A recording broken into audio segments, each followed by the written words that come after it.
జీవితమొక పయనమని గమ్యము తెలియదని తెలిసిన ఈ మనిషి పయనమాగదు.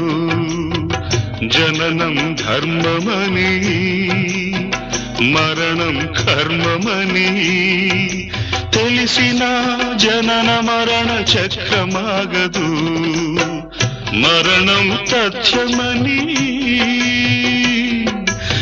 ఏ జీవికి తప్పదని తెలిసిన ఈ మనిషి తపనాగదు.